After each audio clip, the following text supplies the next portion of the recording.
few days ago, somebody in the comments asked, what's a good beginner climb? Now, Budlaan to me is divided into two sections. You have the part before the first gym, which I'll get to. I'll show you, I'll shoot that also. And after the first gym. The part after the first gym is one of the hardest climbs near and within Cebu City. The part before the gym is a really good beginner climb. Let me tell you why.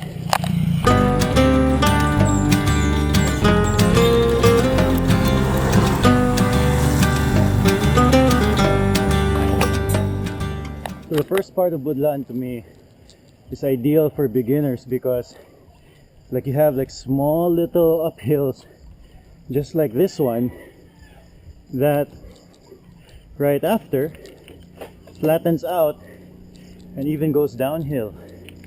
If you're new to cycling, you can give like a strong effort to go up and relax a little bit on the way down, like now. Look.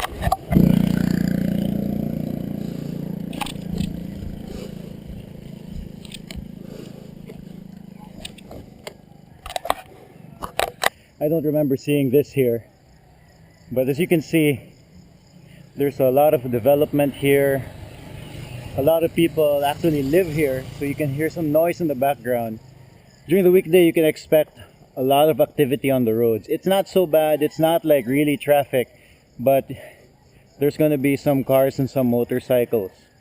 So in a way, it's also pretty good practice for the beginner where you're not totally protected, but at the same time you get to practice having other cars and motorcycles around you. And also, during the weekend, a lot of cyclists climb up here as well. So you won't be alone in case you don't have a group or anything.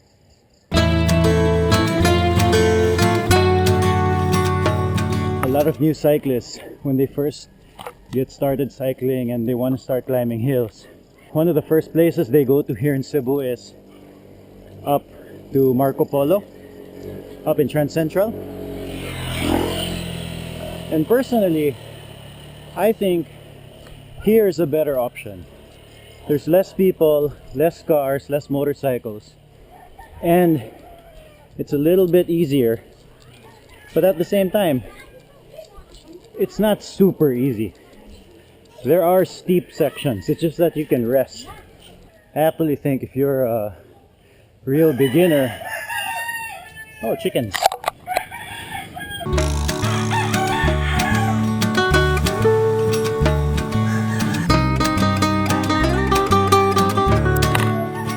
The problem with being a real beginner, and if you go to a climb that is hard, most of the time you might end up pushing your bike.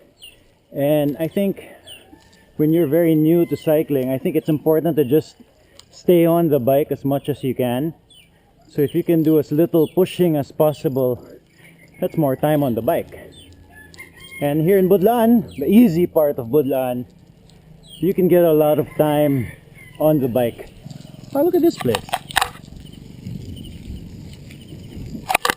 Let's get a bike portrait on the Mary statue.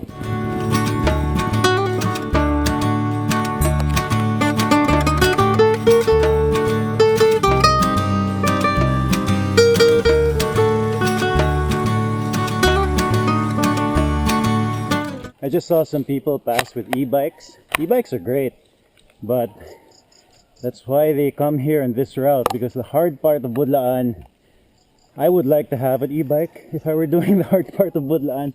It's hard. We're almost there. We'll get to that hard part. But before we get to that hard part, let's get to the gym. So as you can see, a lot of the terrain here in the early part of Budlaan is what I would consider rolling. Rock and rolling. Hello. Nice music. But even on the easy part of Budlaan, there's still a significant climb. That last part right here, this last part before the bridge, it can be hard.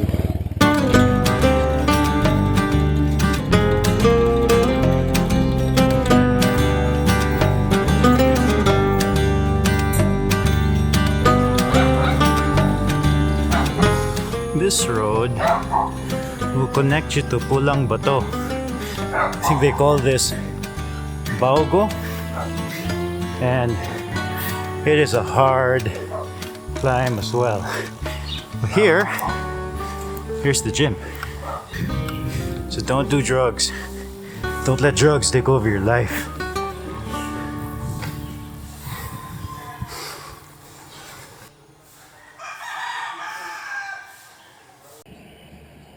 So this bridge is officially the start of the hard part of the Budlaan climb. So when most people say Budlaan climb, this is what they are referring to. As soon as you get through that bridge, it's an incline all the way.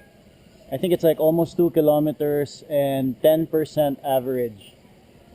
And the 10% average includes the flat-ish part on the top. So it's actually a lot steeper if you don't include the flat part. Alright, this is not going to be that much fun to film because it's going to be very tiring. Let's do it.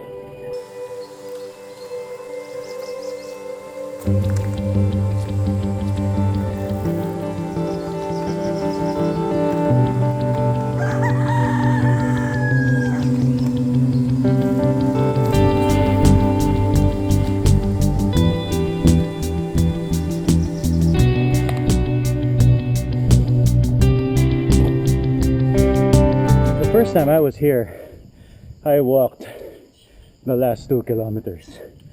Walked it.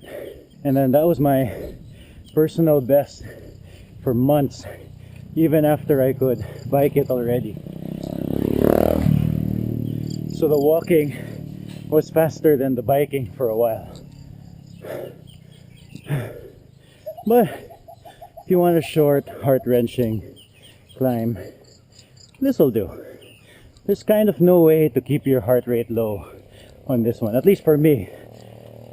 If you're superhuman, you can probably do it. Alright, now I have to put down the... Oh my gosh, okay, put down the camera.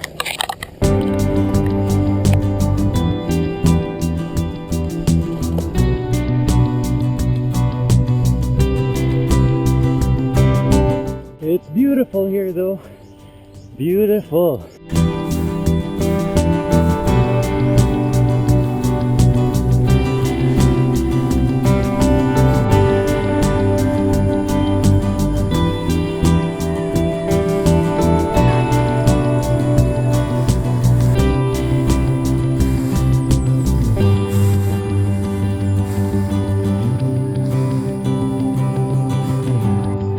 So if you need a rest on the way up, this gym and chapel is the one that makes the most sense.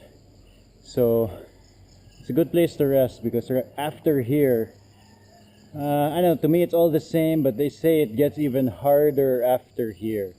And then that what do they call that? Hairpin. That hairpin over there is tough. So yeah, we're gonna go up. Dogs, we're gonna go up there. It's gonna be fun. I absolutely hate this climb. I really do. Okay, let's go.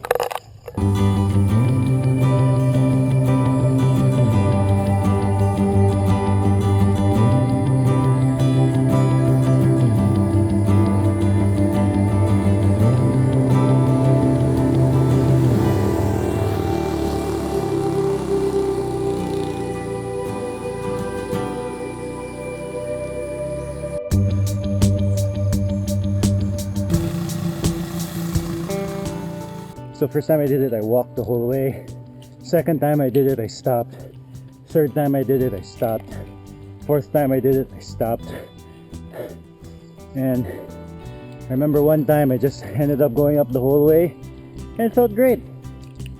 Felt awesome. Yeah, I think that's also one of the things with cycling. You can do things that you've never done before. And it doesn't mean anything to anybody else, but it means something to you. And it feels damn good. Alright, let's finish this. We're almost there.